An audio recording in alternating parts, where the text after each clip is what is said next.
Hello, my name's Justin Urquhart Stewart, and welcome back if you've been watching before.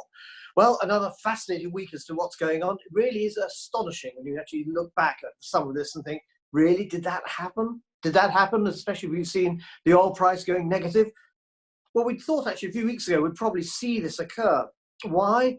Well, no great necessarily the ability to foretell anything, particularly with glass balls or anything like that. More to the point, actually just looking at the futures contracts and seeing what was happening. And we're going to see more of this. Is oil going to stay negative? The answer is no. Is it actually going to be rising in price? The answer is yes, but the demand, I'm afraid, is still going to be incredibly weak for the moment. And so that's obviously going to affect the United States, and with, of course, that affects the rest of the world. So we all know what's been happening. We've got far too much production going on. And of course, just about everybody producing any oil at the moment will be doing so at a loss. And so what you're going to be seeing is a lot more businesses actually effectively furloughing themselves or stopping themselves as they can do. Some, of course, can't, in which case they've got the issue of storage. And of course, that's the key reason why we saw that one particular contract going so negative the other day. So what we will see, therefore, is an adjustment, further adjustment to production. But look upon this actually as a bigger issue. This is not just about the oil price and the oil industry. The oil price does have an effect a bit like being the caricature canary in a coal mine. Not a very good parallel when you talk about oil necessarily, rather greasy canary.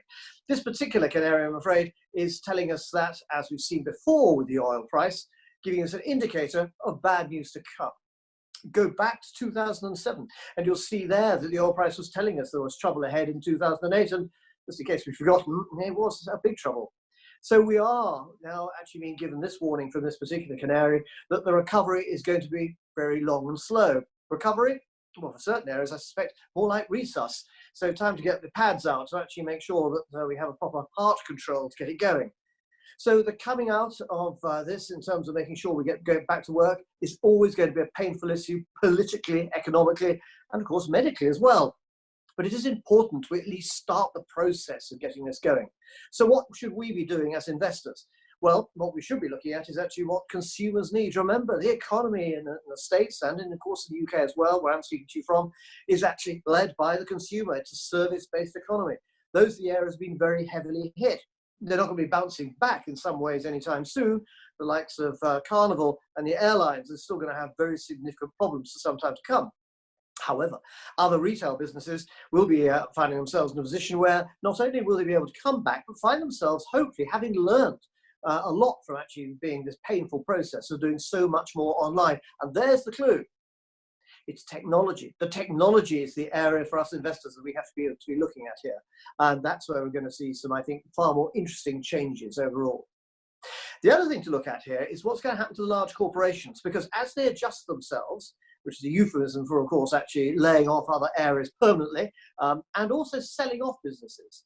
And that will provide us as investors useful opportunities. Companies are notoriously bad at selling off assets because they tend to do so in a fire sale.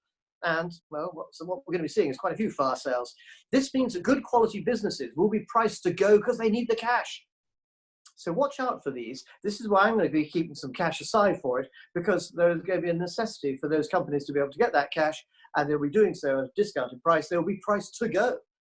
What companies are they going to be like? I have no idea at the moment. But it is large corporations trying to restructure themselves to actually then find themselves in a position where they've probably got more affordable debt, actually shrinking their balance sheets, and we provide that as an opportunity. Now, that means local, and I think this is going to be an interesting issue we've seen from over the past few months, focusing much more on local businesses and local investment. Why? Well, because central investment is going to be weak. The government itself, of whichever colour you happen to prefer, is going to be pumping out an awful lot of cash. But actually, if you want to be able to support businesses more effectively, look locally. We're going to be doing some more focus on this, and it'll be an interesting issue, not just in the US, but also elsewhere around the world. So have confidence. The end of the world hasn't come. The canary, I'm afraid, is looking a bit sickly, but with a suitable resuscitation, it will come back. As the oil price, it's going to be volatile and still very weak. There's too much production. Basically, you don't want to be Arabian or Saudi Arabian, and you don't want to be Russian at the moment. And I'm afraid some of the domestic providers aren't going to be there, at least for the time being. So we'll have to see how that one changes. Good luck to you all. Stay safe, stay well, and look forward to seeing you soon. Bye-bye.